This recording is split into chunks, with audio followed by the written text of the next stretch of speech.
2020년 4월 15일 새벽 설교입니다. 오늘 본문은 사무엘하 9장에서 10장까지 말씀입니다.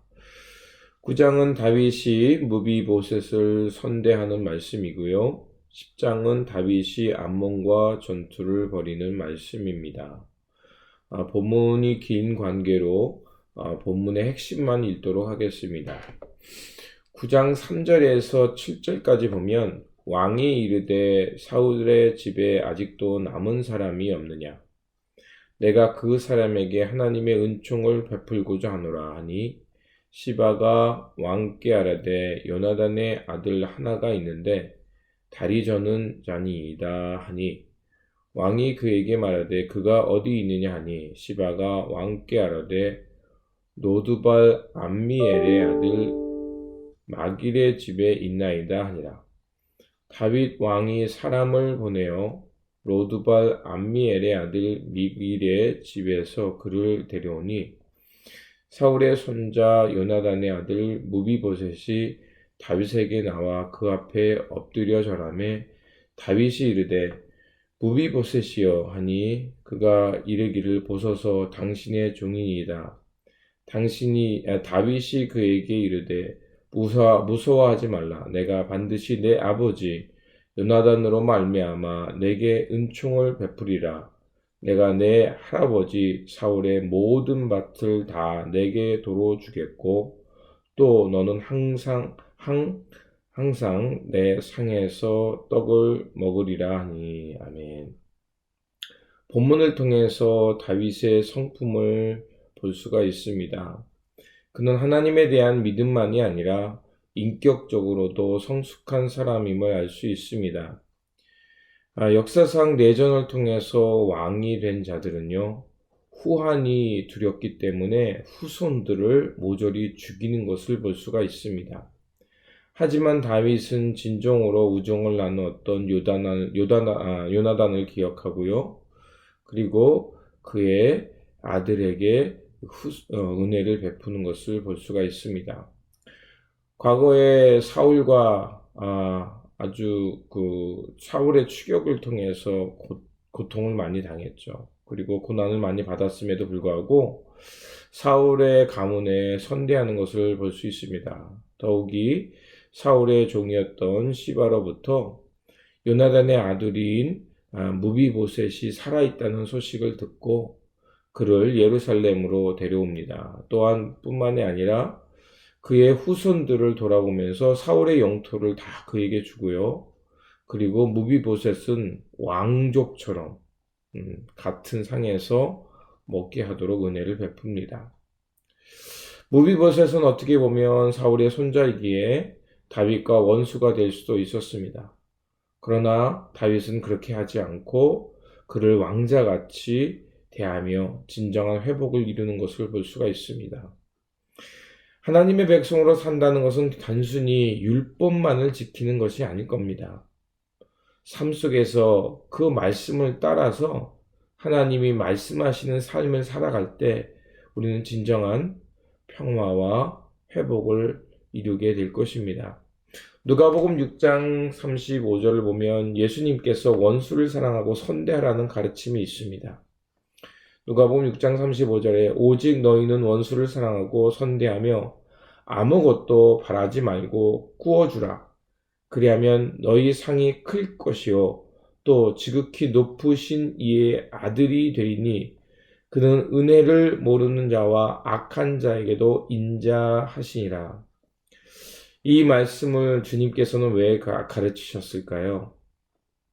그것은 아마도 미움과 분노에서 벗어나 진정한 자유인으로 되어서 참된 하나님의 나라와 평화를 살라는 하나님의 뜻입니다.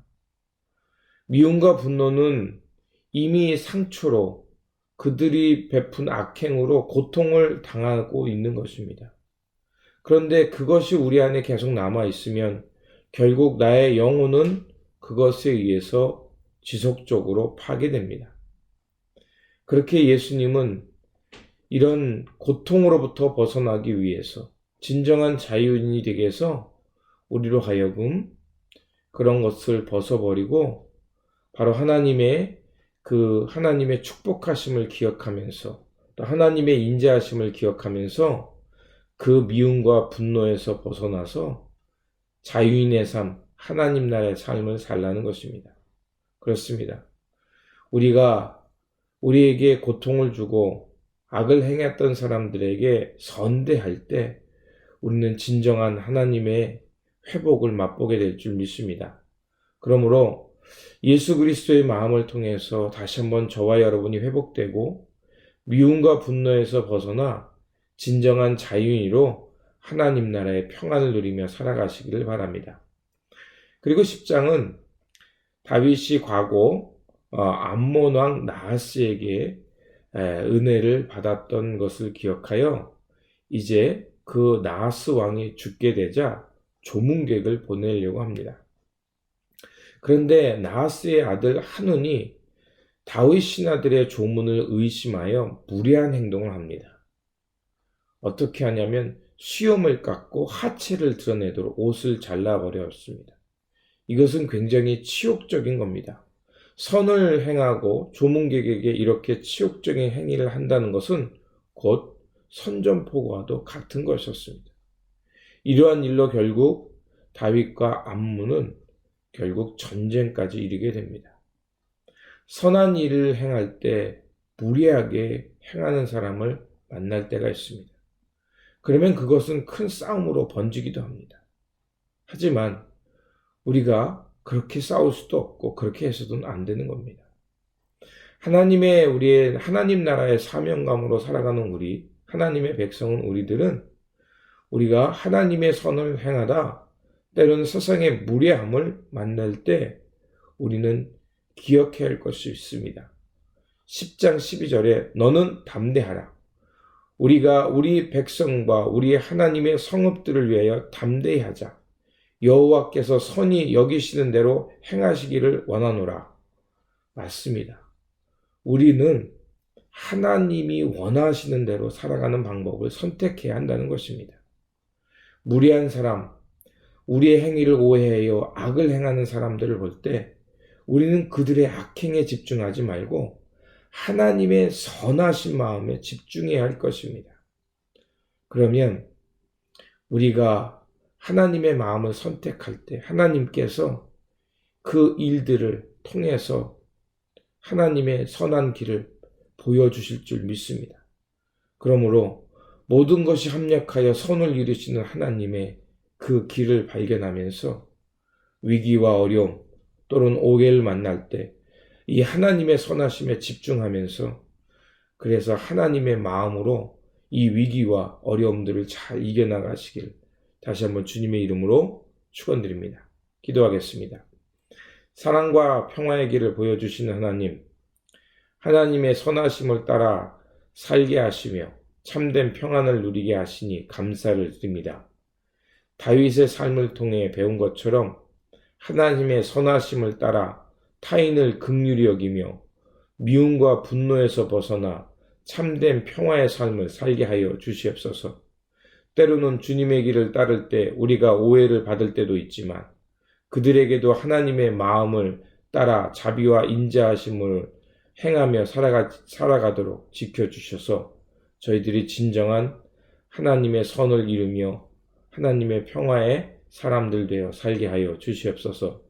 부활하시어 우리에게 산 소망이 되시는 우리 구주 예수 그리스도의 이름으로 기도드립니다. 아멘.